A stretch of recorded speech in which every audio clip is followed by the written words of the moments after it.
നമസ്കാരം. എല്ലാ പ്രേക്ഷകർക്കും അതിഥിയിലേക്ക് സ്വാഗതം.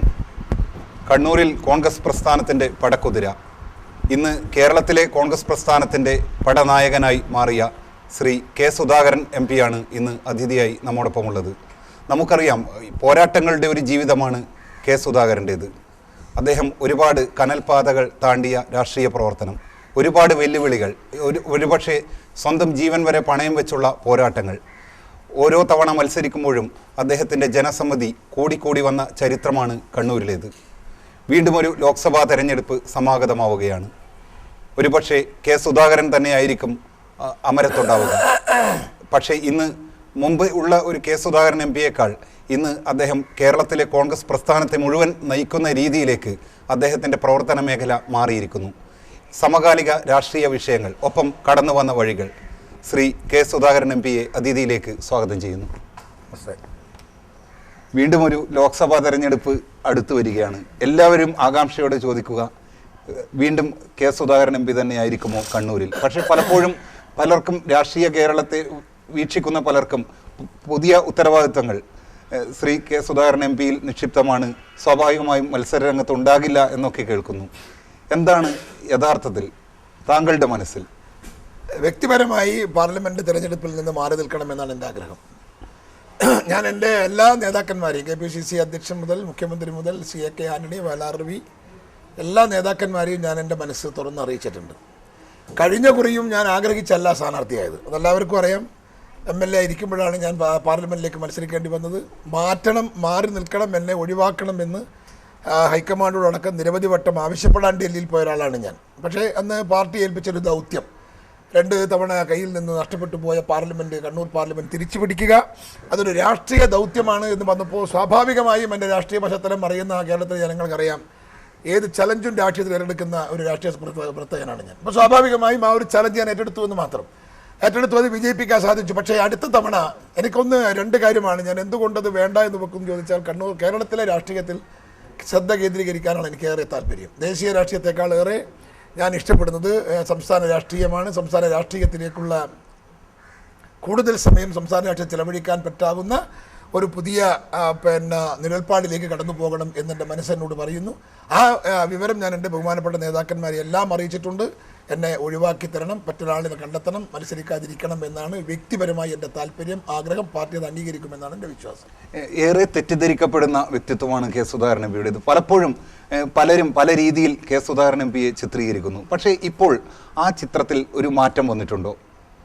തീർച്ചയായും ഒരു ജനസമ്മതി താങ്കൾക്ക് വർദ്ധിച്ചു വരികയാണ്.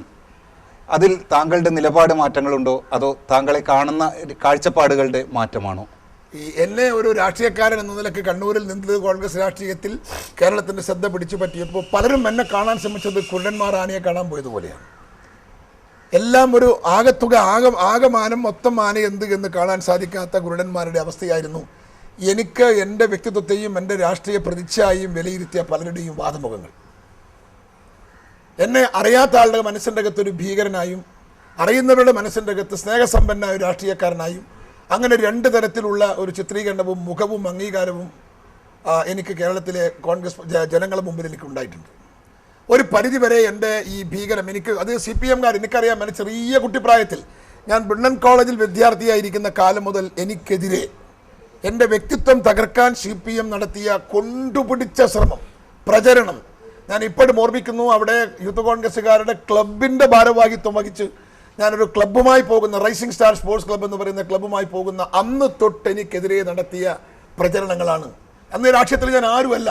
ഞാൻ കോൺഗ്രസിൻ്റെ അവിടുത്തെ പ്രാദേശിക തലത്തിലെ ഒരു യൂത്ത് കോൺഗ്രസ് പ്രവർത്തകൻ എന്നതിനപ്പുറത്ത് ഒരു നേതൃസ്ഥാനത്തേക്കും കടന്നു പോകാത്ത രാഷ്ട്രീയ ചുറ്റുപാടിലും എന്നെ കാണാനും എന്നെ മനസ്സിലാക്കാനും ഒരു പക്ഷേ എന്നെ മുൻകൂട്ടി ഒരു 10 വർഷക്കാലത്തിന് ശേഷമുള്ള എന്നെ വിലയിരുത്താനും CPMന് സാധിച്ചു എന്ന് ഞാൻ കരുതുകയാണ്.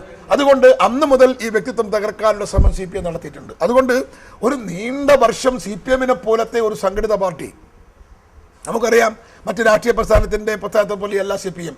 ഒരു പ്രചരണ രംഗത്ത് ഒരാടിനെ പട്ടിയാക്കണം, ആ പട്ടിയെ പേപ്പട്ടിയാക്കണം, തച്ചു കൊല്ലണം, അതൊരു കമ്മ്യൂണിസ്റ്റ് തിയറിയാണ്. അപ്പോൾ സ്വാഭാവികമായും ചെറുപ്പക്കാരുടെ ഇടയിൽ സ്വാധീനം പുലർത്താൻ സാധിക്കുന്ന എത്രയോ ആളുകളെ ഇതുപോലെ CPM പട്ടിയാക്കിയിട്ടുണ്ട്, പേപ്പട്ടിയാക്കിയിട്ടുണ്ട്, തച്ചു കൊന്നിട്ടുണ്ട്. ആ കൂട്ടത്തിൽ ഒന്നാവാൻ ആഗ്രഹിച്ചതാണ്, എന്നെയും ഒന്നാക്കാൻ അവർ ആഗ്രഹിച്ചതാണ്. പക്ഷേ എൻ്റെ ഒരു വിധിയും എൻ്റെ ഒരു രാഷ്ട്രീയ ഭാവിയും മറ്റൊരു വഴിയിലേക്ക് തിരിച്ചുവിട്ടപ്പോൾ എന്നെ അംഗീകരിക്കുന്ന ജനസാമാന്യത്തിൻ്റെ പിന്തുണ എനിക്ക് കൂടി വന്നപ്പോൾ CPM ഒരു പരിധിവരെ ആ പ്രചരണത്തിൽ നിന്ന് പുറകോട്ട് പോയി നിൽക്കുന്ന ഒരവസ്ഥയാണ് ഇന്ന്. എനിക്ക് ഒരു കാര്യം കൂടെ പറഞ്ഞ് നിങ്ങൾക്ക് അറിയുള്ളൂ. ഈ ഒരു പരിധിവരെ ഞാൻ ഇപ്പോഴും ഓർമ്മിക്കുന്നു, കേരളത്തിലെ ആന്റണി മന്ത്രിസഭയിൽ ഒരു വനംവകുപ്പ് മന്ത്രി, സ്പോർട്സ് വനംവകുപ്പ് മന്ത്രി ആയപ്പോഴാണ് ഒരുപക്ഷെ കേരളത്തിലെ ഒട്ടുമിക്ക ജനങ്ങൾക്കും ഒരു മന്ത്രി എന്ന നിലക്ക് അല്ലെങ്കിൽ രാഷ്ട്രീയക്കാർ നിലക്ക് കെ സുധാകരനെ നേരിട്ട് കാണാനും എൻ്റെ വാക്കുകൾ കേൾക്കാനും ഞാനുമായി ഇൻട്രാക്ട് ചെയ്യാനും ഒക്കെ അവസരം സിദ്ധിച്ചത്.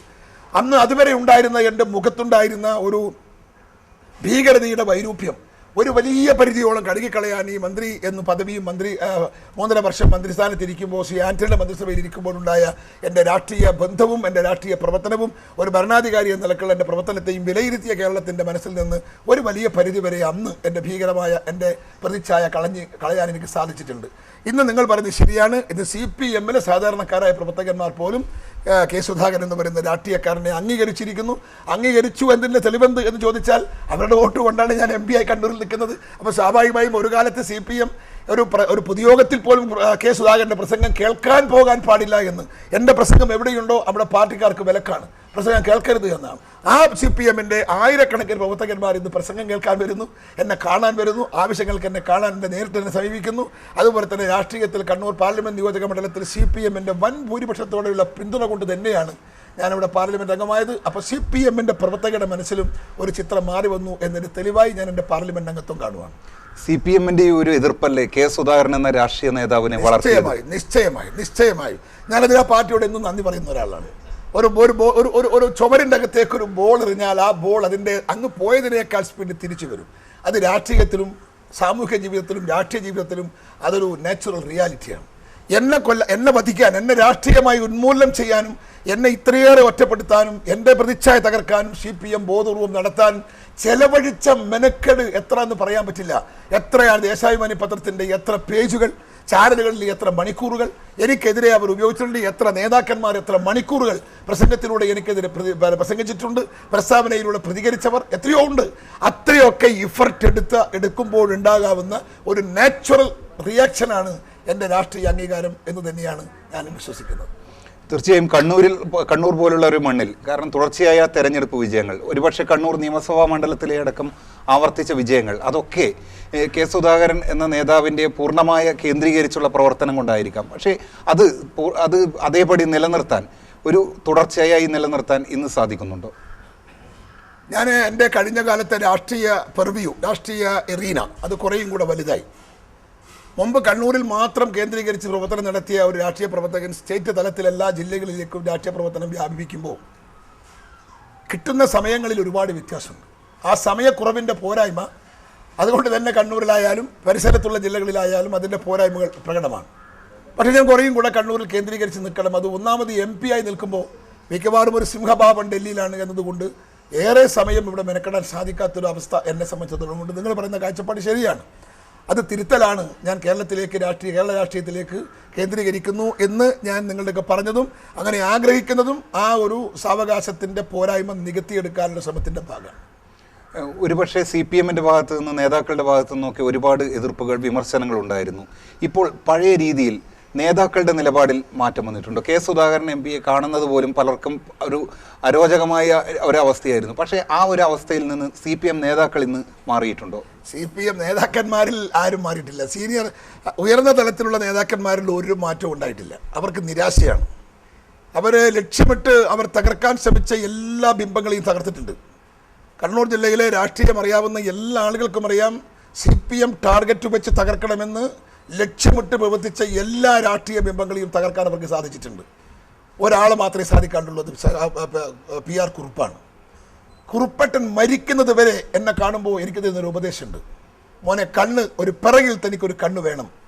ഇന്ന് പ്രശ്നങ്ങളൊന്നുമില്ലെങ്കിൽ പോലും ഏതു സമയത്തും പ്രശ്നങ്ങൾ ഉണ്ടാകും തനിക്കെതിരെ. എൻ്റെ അനുഭവം വെച്ച് ഞാൻ പറയാണ്, ഇടതുപക്ഷത്ത് നിൽക്കുമ്പം പോലും എന്നെ വധിക്കാൻ ശ്രമിച്ച പാർട്ടിയാണ് CPM. അതുകൊണ്ട് സുധാകരന് പിറകിലൊരു കണ്ണ് വേണം. ഒരു കാലത്തും CPM-നെ നമ്പരുത് എന്ന് അദ്ദേഹം പറഞ്ഞ വാക്ക് ഞാൻ ഇന്നും എൻ്റെ മനസ്സിൻ്റെ അകത്ത് ഒരു വിശ്വാസ പ്രമാണം പോലെ ഞാൻ കൊണ്ടു നടക്കുകയാണ്. CPM നേതാക്കന്മാർ ആരും ഇപ്പോൾ ഞാനുമായി സൗഹൃദത്തിലല്ല. എന്നെ കണ്ടാൽ സംസാരിക്കുന്നവർ അപൂർവമാണ്. ജില്ലയിലെ CPM നേതാക്കന്മാരുടെ കുടുംബ ചടങ്ങുകളിൽ ക്ഷണിക്കപ്പെടാത്ത അല്ലെങ്കിൽ പങ്കെടുക്കാത്ത, രണ്ടും പറയാം, ക്ഷണിച്ചാൽ സുധാകരൻ പോവോ എന്ന് ചോദിച്ചാൽ ഇല്ല. അവരെ ക്ഷണിക്കുകയോ ചോദിച്ചാൽ പോകാത്തതുകൊണ്ട് ക്ഷണിക്കുകയില്ല. ഇവർ കോൺഗ്രസിൻ്റെ മറ്റെല്ലാ നേതാക്കന്മാരെയും വിളിക്കാറുണ്ട്. പിണറായി വിജയൻ്റെ മക്കളെ കല്യാണം, JP ജയരാജൻ്റെ മക്കളെ കല്യാണം, എല്ലാം അങ്ങനത്തെ സാമൂഹ്യ ചടങ്ങുകളിൽ പോലും ഇപ്പോഴും CPM വിലക്ക് കൽപ്പിക്കുന്ന കേരളത്തിലെ ഏക കോൺഗ്രസ് നേതാവ് ഞാനായിരിക്കും എന്ന് വിശ്വാസമുണ്ട്. അതങ്ങനെ തന്നെ തുടരണമെന്നാണ് എൻ്റെ ആഗ്രഹവും. ഒരിക്കലും എനിക്ക് CPMൻ്റെ നല്ല ഇടയനായി മാറാൻ താല്പര്യമില്ല. അവിടെ ഞാൻ മാവോവിനെയാണ് എപ്പോഴും ഉദ്ധരിക്കാറ്. ശത്രു എന്നെ അംഗീകരിക്കുമ്പോൾ ഞാൻ തോന്നണം എൻ്റെ ഭാഗത്ത് എൻ്റെ പ്രവർത്തനത്തിൽ എന്തോ തെറ്റുണ്ട്. ശത്രു എന്നെ എത്ര എത്ര എത്ര കർശനമായി എന്നെ വിമർശിക്കുന്നുവോ അത്ര കണ്ട് ഞാൻ ശരിയാണെന്ന് വിശ്വസിക്കണമെന്ന മാവോവിൻ്റെ ഒരു ആപ്തവാക്യമുണ്ട്. എൻ്റെ രാഷ്ട്രീയ പ്രതിശാസ്ത്രത്തിൻ്റെ ആപ്തവാക്യം അതാണ്. ശത്രു എന്നെ അംഗീകരിക്കുന്നു, നേതാക്കൾ എന്നെ അംഗീകരിക്കുന്നു, നേതാക്കൾ എന്നെ നല്ലത് പറയുന്നു എന്ന് പറയുമ്പോൾ ഞാൻ നിശ്ചയമായും വിലയിരുത്തും എൻ്റെ ഭാഗത്ത് എന്തോ തെറ്റുണ്ട്, ആ തെറ്റ് തിരുത്തണം, ഞാൻ ആ തെറ്റ് കണ്ടുപിടിക്കാൻ ശ്രമിക്കും. അതാണ് എൻ്റെ രാഷ്ട്രീയ പ്രവർത്തന ശൈലി. ഒരുപക്ഷെ ഏറ്റവും ജനകീയനായൊരു MP, കാരണം താങ്കളുടെ വസതിയിലെത്തുന്നവർക്കറിയാം എല്ലാ സമയവും ആൾക്കൂട്ടത്തിന് നടുവിലാണ് താങ്കൾ. ഈ പ്രശ്നങ്ങൾ കൈകാര്യം ചെയ്യാൻ ഏത് രീതിയിൽ, കാരണം പാർട്ടിക്ക് വേണ്ടി ഏറ്റവും അധികം പ്രസംഗ വേദികളിൽ എത്തുന്നതും ശ്രീ K. സുധാകരനാണ്. അപ്പോൾ ഈ രാഷ്ട്രീയ പ്രവർത്തനം, MP എന്ന നിലയിലുള്ള പ്രവർത്തനം, ഇതൊക്കെ ഏത് രീതിയിൽ ഒന്നിച്ചു കൊണ്ടുപോകാൻ സാധിക്കുന്നു? എന്നെ സംബന്ധിച്ചിടത്തോളം എൻ്റെ ദിനചര്യയിൽ രാത്രി കാലത്തുള്ള 7 മണിക്കൂർ മാത്രമാണ് എൻ്റെ ജീവിതത്തിന് വേണ്ടി ഞാൻ ചിലവഴിക്കുന്നത്. ബാക്കി എൻ്റെ ഒരു ദിവസത്തിൻ്റെ 17 മണിക്കൂർ ഞാൻ ചിലവഴിക്കുന്നത് ജനങ്ങൾക്കും പാർട്ടിക്കും പൊതുപ്രവർത്തനത്തിനും ഒക്കെയാണ്. അതുകൊണ്ട് ഉള്ള സമയം ഷെയർ ചെയ്ത് പരമാവധി ആളുകളെ സഹായിക്കും. ഇന്ന് അവരുടെ വാക്കുകൾ കേൾക്കാനും സഹായിക്കാനും സാധിക്കുന്നില്ലെങ്കിൽ അടുത്ത ദിവസം വന്ന് കാണാൻ പറയും. ഒട്ടുമിക്ക ആളുകളുടെ കയ്യിൽ നിന്നുള്ള ഫയലുകളും പെറ്റീഷൻസുകളും വാങ്ങി കയ്യിൽ വെക്കും. ആ ഫയലുകളും പെറ്റീഷൻസുകളും യാത്ര ചെയ്യുമ്പോൾ തീവണ്ടിയിൽ നിന്നായാലും ഫ്ലൈറ്റിൽ നിന്നായാലും കാറിൽ നിന്നായാലും അവരുടെ ആ ഫയലുകളൊക്കെ ഞാൻ ബന്ധപ്പെടേണ്ടവരെ ബന്ധപ്പെട്ടും സംസാരിച്ചും പ്രശ്നങ്ങൾക്ക് പരിഹാരം ഉണ്ടാക്കി കൊടുക്കും. ഒരു കാര്യം ഞാൻ ഉറപ്പിച്ച് പറയാം, രാഷ്ട്രീയത്തിൽ എൻ്റെ വളർച്ച CPMുമായുള്ള ഫൈറ്റും CPMൻ്റെ എതിർപ്പും എന്നെ വളർത്തിയിട്ടുണ്ടെങ്കിൽ പോലും ജനമനസ്സുകളിൽ എനിക്കുണ്ടാക്കി തന്ന സ്ഥാനമെന്ന് പറയുന്നത് അവരുടെ പ്രശ്നങ്ങളോട് ഞാൻ കാണിക്കുന്ന സിൻസിയറിറ്റിയാണ്. എനിക്കൊരു വാക്ക്, എനിക്കൊരു ചൊല്ലുണ്ട്, എനിക്കൊരു വിശ്വാസം. ആ വിശ്വാസം എന്താ ചോദിച്ചാൽ, ആരെന്നെടുക്കെ സഹായത്തിന് വന്നാലും അതെല്ലാം ചെയ്യാൻ സാധിക്കുന്നൊരു ദൈവമൊന്നുമല്ല ഞാൻ. എല്ലാം ചെയ്യാൻ സാധിക്കണമെന്നില്ല. പക്ഷേ ആ വിഷയത്തോട് ഞാൻ നീതി പുലർത്തി, ഞാൻ സത്യസന്ധമായ വിഷയം കൈകാര്യം ചെയ്തു എന്ന അല്പസംതൃപ്തി വരുത്താൻ ഞാൻ 100% വളരെ സൂക്ഷ്മതയോടുകൂടി ഞാൻ ശ്രമിക്കാറുണ്ട്. എൻ്റെ കയ്യിൽ കിട്ടുന്നൊരു കടലാസ്, എൻ്റെ കഴിഞ്ഞ 2 ദിവസം മുമ്പ് എൻ്റെ വീട്ടിൽ ഒരു 2 മാസം മുമ്പ് ഒരു തുണ്ടൻ കടലാസ് തന്നു പോയ ഒരു പഴയ സ്വാതന്ത്ര്യ സമര സേനാനിയുടെ അനന്തരാവകാശി പെൻഷൻ്റെ ഡീറ്റെയിൽസ് തന്ന കടലാസ്. അദ്ദേഹം വന്ന് സംസാരിച്ചുകൊണ്ടിരിക്കുമ്പോൾ ഞാൻ എൻ്റെ ഫയലിൽ നിന്ന് ആ കടലാസ് എടുത്ത് കാണിച്ചിട്ട് ഇതെല്ലാം ചോദിച്ചു. അവസാനം അയാൾ ഞെട്ടിപ്പോയി. അയാൾ എൻ്റെ കൈ പിടിച്ചിട്ട് എന്നോട് പറഞ്ഞു, ഇത് അത്ഭുതമാണ്, ഈ 2-3 മാസമായി നിങ്ങൾ ഈ തുണ്ടൻ കടലാസ് ഓർമ്മയോടുകൂടി കൊണ്ടു നടക്കുന്നു എന്നൊരു അത്ഭുതമാണ്. അതുപോലെ ഞാൻ എങ്ങനെ എല്ലാ പ്രവർത്തനങ്ങളിലും ഞാൻ അത്തരമൊരു സത്യസന്ധമായ സുതാര്യമായ സിൻസിയറിറ്റി ഞാൻ ആ വിഷയത്തോട് കാണിക്കാറുണ്ട്. ഞാൻ MLA ആയിരിക്കുമ്പോൾ തിരുവനന്തപുരത്ത് പോകുമ്പോൾ ബാക്കിയുള്ള MLAമാരൊക്കെ കോഴിക്കോട് നിന്ന് അങ്ങോട്ട് കയറുന്ന MLAമാരൊക്കെ ചിരിച്ചും തമാശ പറഞ്ഞും വെടിപറഞ്ഞും ഒക്കെ ഇരിക്കുമ്പോൾ എൻ്റെ പ്രവർത്തനം സീറ്റിലിരുന്ന് ഈ കടലാസ് കുറിപ്പ് എൻ്റെ ഫ്ലാറ്റിന് മേലെ വെച്ച് ഓരോന്ന് വിളിച്ച് ഗവൺമെൻറ്റിനെ കൊണ്ട് വിളിപ്പിക്കും, ഞാൻ സംസാരിക്കും. എനിക്ക് ഇപ്പോഴും ഓർമ്മയുണ്ട്, അബ്ദുൾ റബ്ബ് ഇന്നത്തെ മന്ത്രിയാണ്, ഞാനും നല്ല സുഹൃത്താണ്, നല്ല ബന്ധമാണ്. ഒരു ദിവസം അബ്ദുൾ റബ്ബ് എൻ്റെ വന്നിട്ട് എല്ലാവരും കേൾക്കത്തൊക്കെ പറഞ്ഞിട്ടുണ്ട്, ഇയാൾക്ക് വേറെ പണിയൊന്നുമില്ലേ, ഈ വണ്ടി കയറി ഉറങ്ങുന്നത് വരെ ഇയാൾക്ക് ശുപാർശയാണ്, എന്ത് ശുപാർശയാണ് നിങ്ങൾ ചെയ്യുന്നത്? എനിക്ക് ഇപ്പോഴും ഓർമ്മയുണ്ട്. തമാശയാണ് പറഞ്ഞതെങ്കിലും അതെൻ്റെ രാഷ്ട്രീയ ജീവിതത്തിൽ അതൊരു യാഥാർത്ഥ്യമാണ്. ഞാൻ ആ കാണിക്കുന്ന എൻ്റെ സിൻസിയറിറ്റി, വിശ്വാസത, ഞാനൊരു പ്രശ്നത്തോടെടുക്കുന്ന സത്യസന്ധമായ എൻ്റെ സമീപനം, അതാണ് ഒരിക്കൽ എന്നെ എന്നെ കണ്ട് തിരിച്ചു പോകുന്ന ആളിൻ്റെ മനസ്സിൻ്റെ അകത്ത് എനിക്ക് കിട്ടുന്ന സ്ഥാനം. ആ സ്ഥാനമാണ് എൻ്റെ രാഷ്ട്രീയത്തിൻ്റെയും വളർച്ചയുടെ അടിത്തറ എന്ന് വിശ്വസിക്കുന്ന ഒരാളാണ് ഞാൻ. പക്ഷേ പരീക്ഷണ ഘട്ടങ്ങൾ ഒരുപാടുണ്ടായിരുന്നു. അത് വ്യക്തിപരമായി വേദനിപ്പിച്ച ഏറെ സംഭവങ്ങൾ. അത് തിരിഞ്ഞു നോക്കുമ്പോൾ താങ്കൾ ഈ രാഷ്ട്രീയത്തിൽ എന്ത് നേടി? ആ ഒരു ചോദ്യത്തിന് ഉത്തരം കൂടി.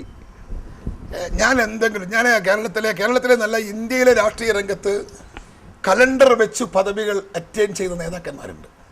2012 ഞാൻ KPCCയുടെ പ്രസിഡന്റ്, 2016 ഞാൻ കേരളത്തിൻ്റെ ആഭ്യന്തരമന്ത്രി, 2021 ഞാൻ കേരളത്തിൻ്റെ മുഖ്യമന്ത്രി എന്ന് അജണ്ട വെച്ച് രാഷ്ട്രീയത്തിൻ്റെ സ്ഥാനങ്ങൾക്ക് വേണ്ടി ലക്ഷ്യം വെച്ചോടുന്ന ഒരുപാട് രാഷ്ട്രീയ നേതാക്കന്മാർ നമ്മുടെ നാട്ടിലുണ്ട്. പക്ഷേ ഞാൻ സത്യസന്ധമായിട്ട് പറയാം, ഒരു ലക്ഷ്യവും എൻ്റെ രാഷ്ട്രീയ ജീവിതത്തിൽ എനിക്കില്ല. Do as I can, take what I can. എൻ്റെ പോളിസി അത്രയേ ഉള്ളൂ. ഞാൻ ആരുടെയും മുമ്പിൽ ഇന്ന് വരെ എന്നെ ഒരു നേതൃസ്ഥാനത്തേക്ക് എത്തിക്കണം, എനിക്ക് മന്ത്രിസ്ഥാനം തരണം, എനിക്ക് MLA ഷിപ്പ് തരണം, എനിക്ക് MP സ്ഥാനം തരണം, എന്നെ KPC പ്രസിഡന്റ് ആക്കണം എന്ന് ഈ കേരളത്തിലോ ദേശീയ തലത്തിലോ ഒരു നേതാവിൻ്റെ മുമ്പിൽ ഇന്ന് വരെ ആവശ്യപ്പെടാത്ത ഒരാളാണ് ഞാൻ. ധൈര്യപൂർവ്വം പറയും. ഇത് ഒരുപക്ഷെ ഈ ചാനലിലെ സംഭാഷണം അവരൊക്കെ കേൾക്കുന്നുണ്ടാവും. അങ്ങനെയല്ല എങ്കിൽ നിഷേധിക്കാൻ പറ്റാവുന്ന ആരെങ്കിലും ഉണ്ടെങ്കിൽ ഞാൻ ചലഞ്ച് ചെയ്യാണ്. കെ സുധാകരൻ ഒരു സ്ഥാനത്തിന് വേണ്ടി വന്ന് ചോദിച്ചു എന്ന് പറയാൻ സാധിക്കുന്ന ഒരു നേതാവും കോൺഗ്രസിൻ്റെ അകത്ത് എനിക്ക് എൻ്റെ രാഷ്ട്രീയ വളർച്ചയ്ക്ക് വേണ്ടി സഹായം അഭ്യർത്ഥിച്ച ഒരു നേതാവും കോൺഗ്രസ് രാഷ്ട്രീയത്തിലില്ല.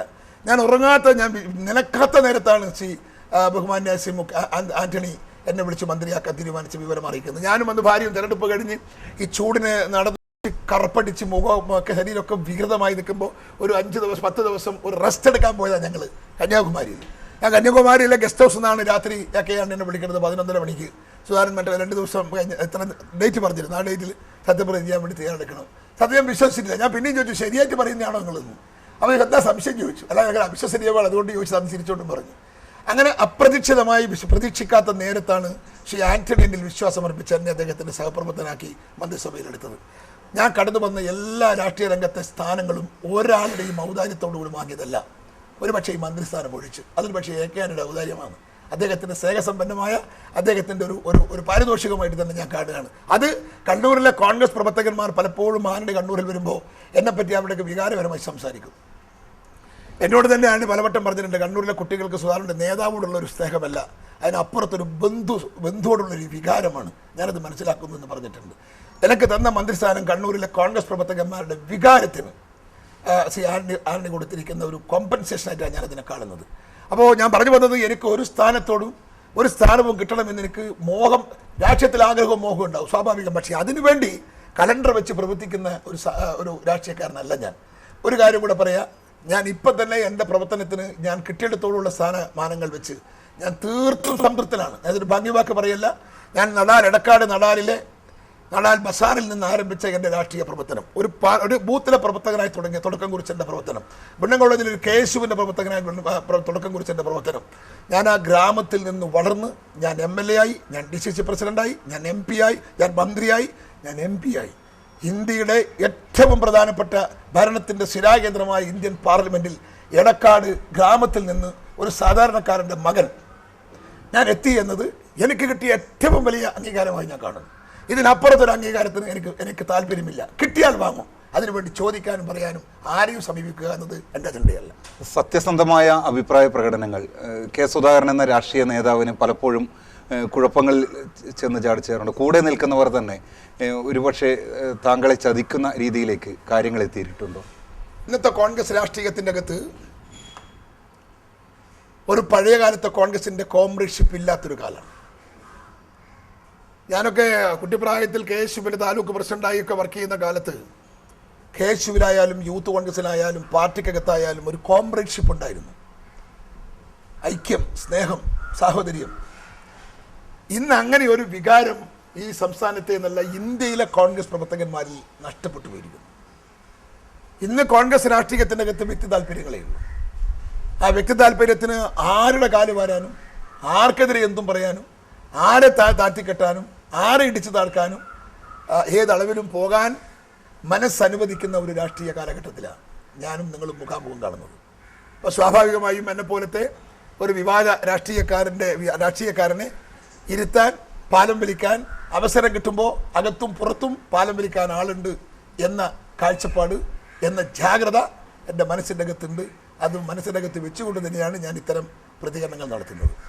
ഒരുപക്ഷെ ഏറ്റവും ഒടുവിലായി PJ കുര്യൻ സൂര്യനെല്ലി വിവാദവുമായി ബന്ധപ്പെട്ട് താങ്കളുടെ ഒരു പരാമർശം, ഒരുപക്ഷെ അത് താങ്കൾ ഗൾഫിൽ വെച്ച് നടത്തിയ പരാമർശമാണ്. അത് ഏറ്റവും കൂടുതൽ തെറ്റിദ്ധരിക്കപ്പെട്ട രീതിയിൽ തന്നെ ഇവിടെ നാട്ടിൽ ചിത്രീകരിക്കപ്പെട്ടത്.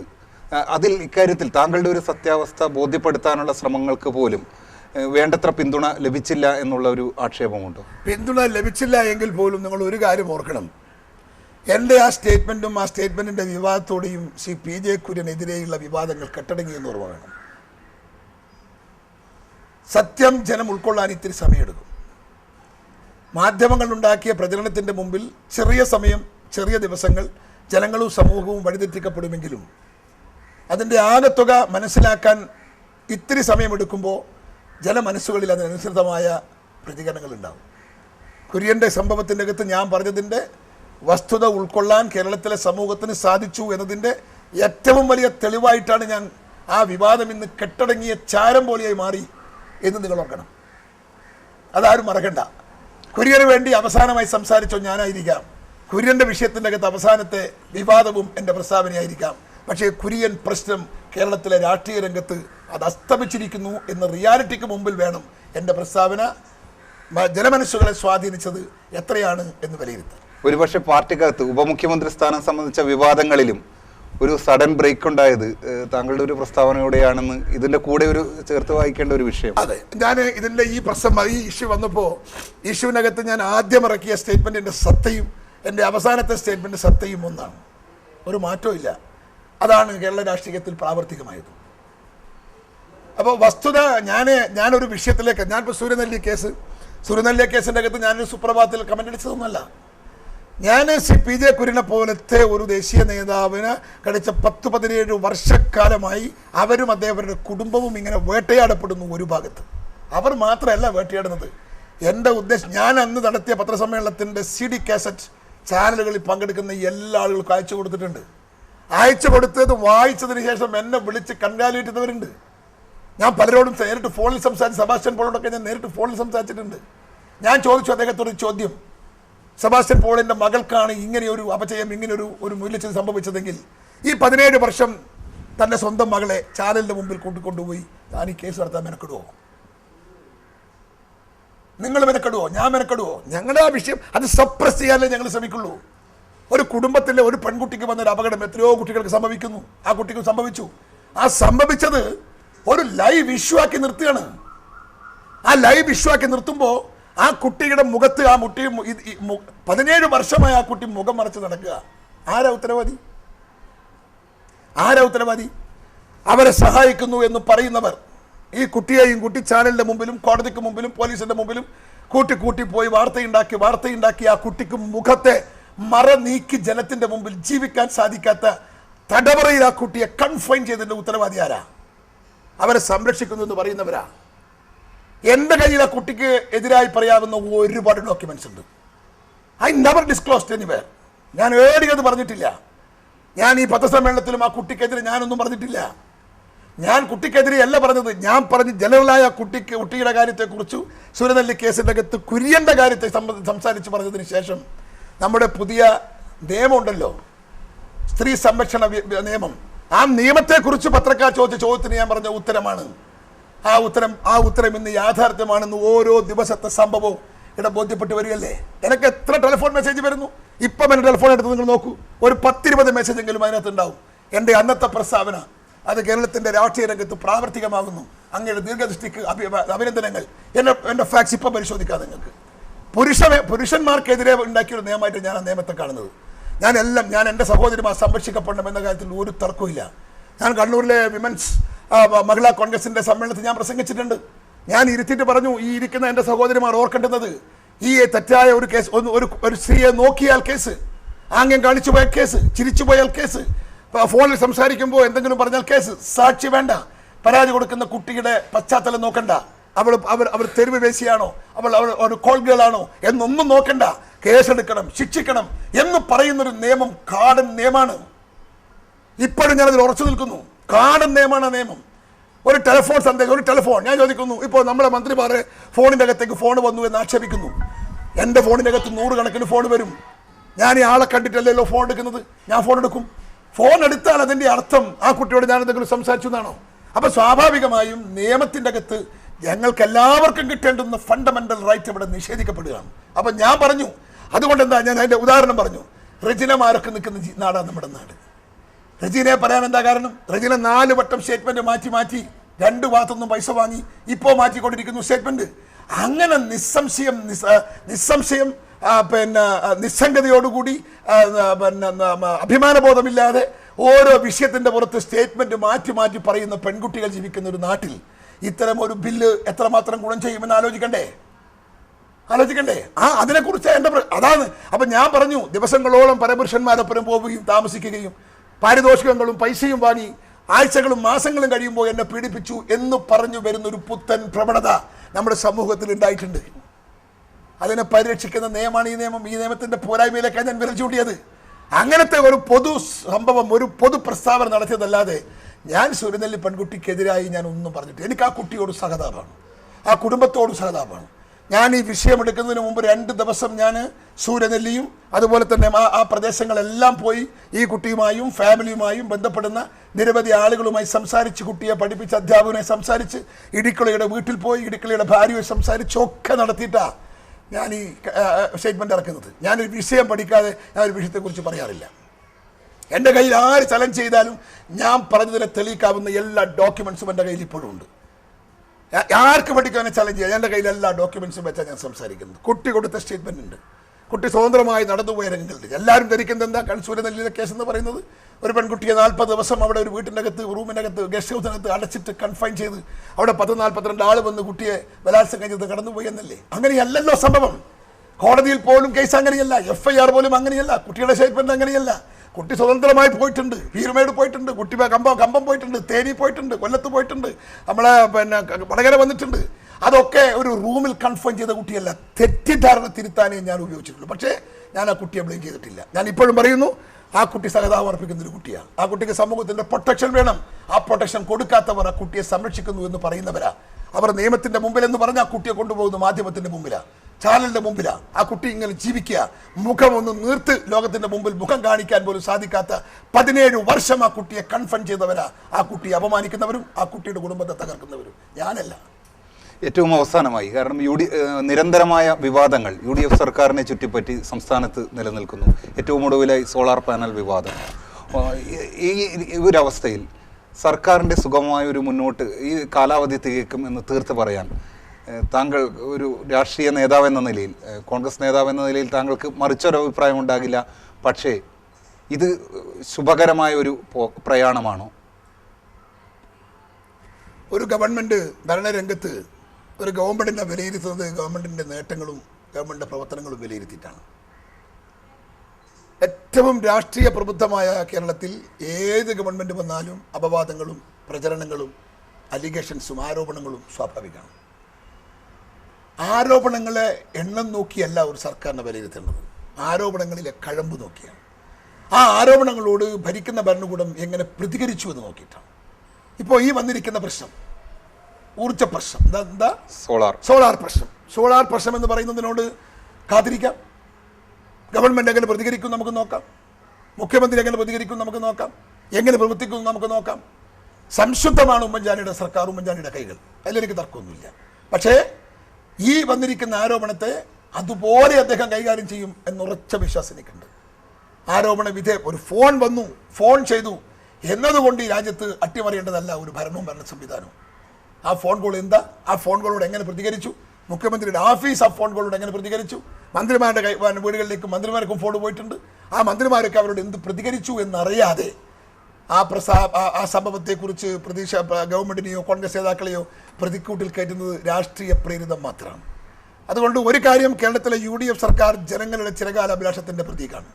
അത് നിലനിൽക്കണം, നിലനിർത്തും എന്നാണ് എനിക്ക് ഈ സന്ദർഭത്തിൽ പറയാനുള്ളത്. അതിനെ തകർക്കാനുള്ള ശ്രമങ്ങളൊന്നും വിലപ്പോവില്ല. വളരെയധികം നന്ദി Shri K Sudhakaran M P. അദ്ദേഹം വളരെ തിരക്കിട്ട അദ്ദേഹത്തിൻ്റെ രാഷ്ട്രീയ ജീവിതത്തിനിടയിൽ, രാഷ്ട്രീയ പ്രയാണത്തിനിടയിൽ, ഓരോ പൊതുയോഗങ്ങളിൽ നിന്ന് പൊതുയോഗങ്ങളിലേക്കുള്ള പ്രയാണത്തിനിടയിലാണ് അതിഥിയായി നമ്മോടൊപ്പം ഇത്രയും സമയം ചെലവിട്ടത്. ഒരുപക്ഷെ കെ സുധാകരൻ എന്ന നേതാവിൻ്റെ വളരെ സത്യസന്ധമായ നിലപാടുകളുടെ ഒരു ബഹിസ്ഫുരണമാണ് അദ്ദേഹത്തിൻ്റെ വാക്കുകളിൽ പ്രകടമാകുന്നത്. വളരെയധികം നന്ദി പ്രേക്ഷകരുമായി സംബന്ധിച്ചു.